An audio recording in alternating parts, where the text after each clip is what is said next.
Hello everyone, today's video is a story about the Morales brothers and how their deaths led to the death sentence for both Cathy Sarinana and her wicked husband, Raul Sarinana. Throughout history, there have been people who have committed some of the most heinous crimes fathomable. For those crimes, they have been convicted and sentenced to death. Welcome to Death Row Executions, where we take a look into the lives of society's worst offenders. And now, your host, Air. A question I would like for you guys to ponder on while listening to the story. Do you think Raul and Cathy are equally responsible for the murders of Ricky and Conrad? It all started when Ricky and Conrad were born. They were born 2 years apart. Conrad was born in 1992 and Ricky was born in 1994.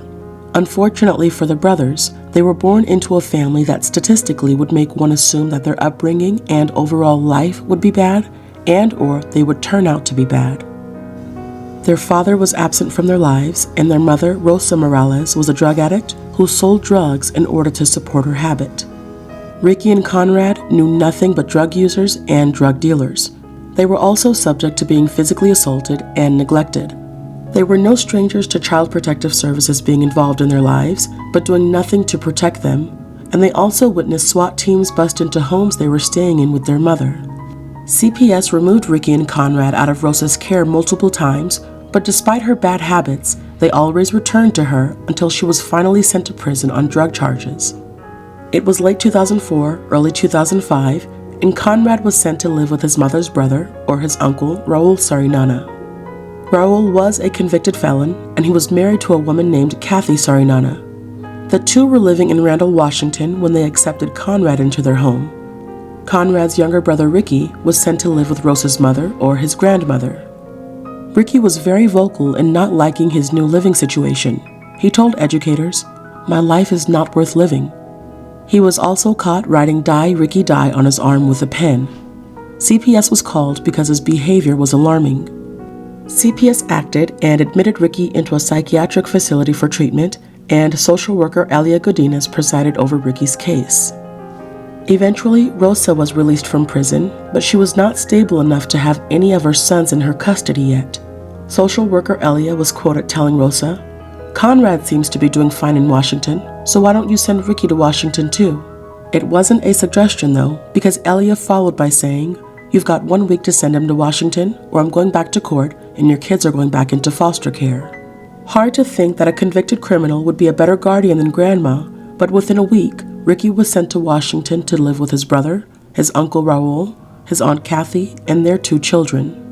Many thought that life was picture perfect for Ricky and Conrad, especially with Raul providing his family with updates that the brothers were thriving. He described them using extremely positive words. They were excelling in school, getting great grades, making so many friends, and even joined sports teams. Little did his family know, Raul was creating this false narrative to cover what was truly going on behind closed doors. Raul and Cathy were secretly physically and sexually assaulting Ricky and Conrad. After months of Ricky and Conrad living in a horrific home, more information was coming to light about their situation. Ricky and Conrad's sister Destiny Morales and Raul and Cathy's neighbors reported to authorities on different occasions that Ricky and Conrad were being assaulted. It also came to light that there was no way both boys could have been excelling in school because Ricky had not even been enrolled in school yet. Conrad was attending school, but he was far from excelling. He told his classmates that his uncle Raul had been hurting him, and he also started coming to school wearing makeup to cover injuries he had sustained on his body. After more reports alerting authorities about Ricky and Conrad, police finally notified CPS and a new investigation in Washington began. At the conclusion of CPS's investigation, they concluded that all allegations from every source were unfounded. Conrad and Ricky's words and marks on their bodies were not enough for CPS to act.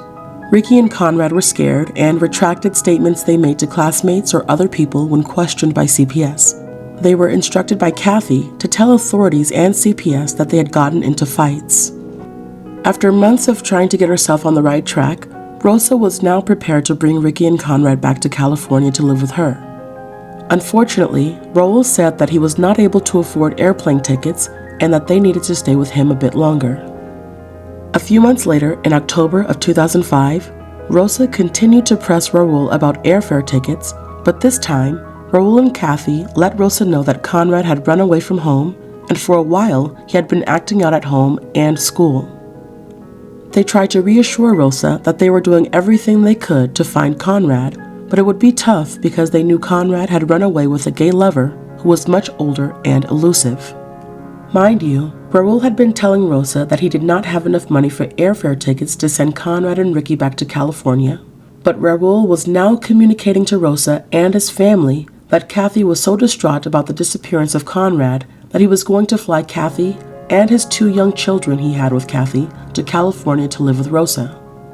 Conrad, of course, was missing too much school, so CPS was contacted again, and there was a new investigation opened up. Little did Rosa and her family know, Raul and Cathy told social services that Conrad was not missing at all and moved with a different relative in another state. Social services believed the evil couple and closed their investigation. Raul tried to play off that he was a knight in shining armor. He said he would not leave Washington until he found Conrad. It seemed like Raul never kept his word because he and his family moved to Corona, California, but did not tell anyone of his new address. It was now Christmas Eve 2005.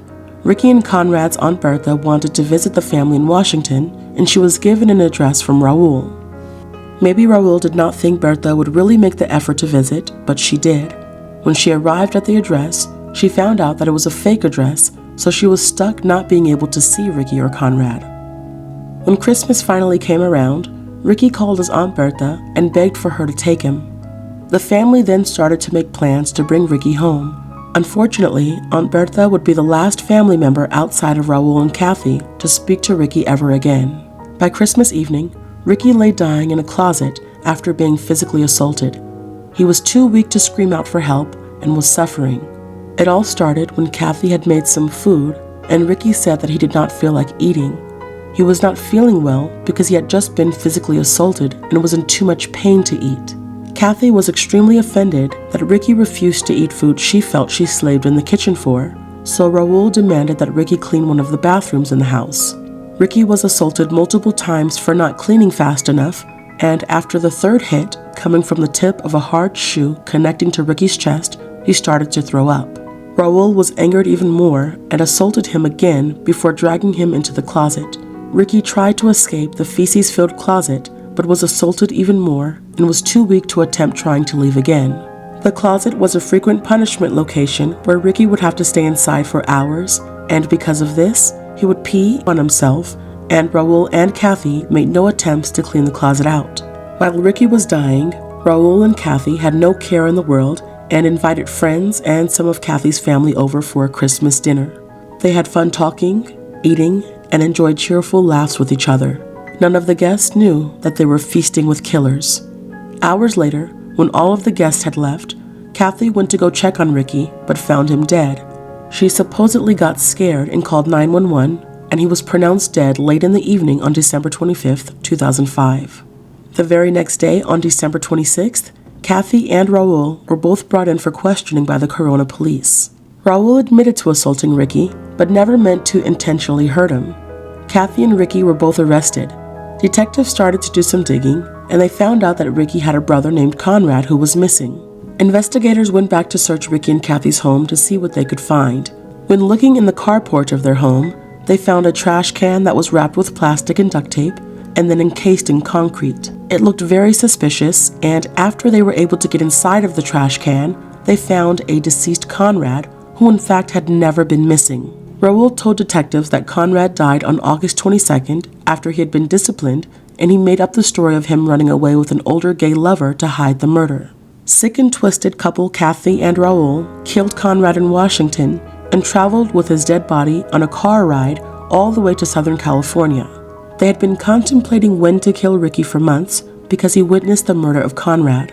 After autopsies were conducted on Ricky and Conrad, it showed bruises and scarring from being hit with cords and burned with cigarettes. They sustained internal injuries, so the assaults were never a one-time thing. We can also all speculate as to why the autopsy report mentioned a scrotal sac being severely damaged. I could not continue reading about the injuries, but it is available if any of you could stomach what Ricky and Conrad had to endure. More witnesses came forward to speak with investigators about Raul and Cathy. Some witnesses said that Cathy treated Ricky like her personal slave and forced him to clean up after everyone in the house, including her 2 younger biological children. Her 2 younger children, according to witnesses, looked like they were in good health, well-fed and happy, but they could not say the same for Ricky and Conrad.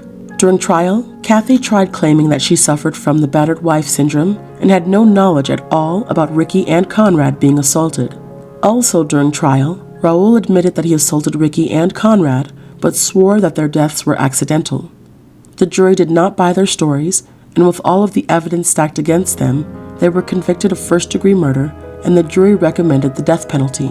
During trial, the court was made aware that Ricky and Conrad's older sister Vanessa tried to file for custody of them, but CPS and the courts did not give her a chance, despite her not having a criminal record like Raul. She was employed and had been attending technical school. She was quoted saying that Ricky and Cathy deserved the death penalty. I still think they are getting off easy with the death penalty, the way my brothers were assaulted for so long. But to me, they aren't even family. I don't feel bad for them. Raul's lawyer, Victor Marshall, said that Raul had no job, was emotionally unbalanced, and suffered from extreme stress, which caused him to lash out.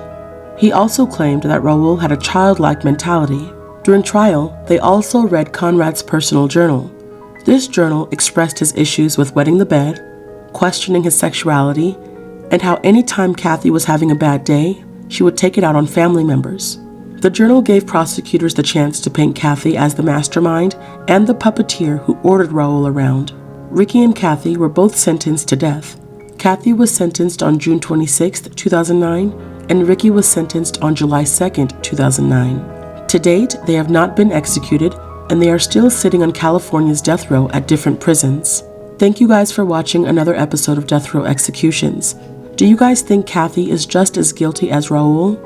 Let me know what you guys think in the comments below.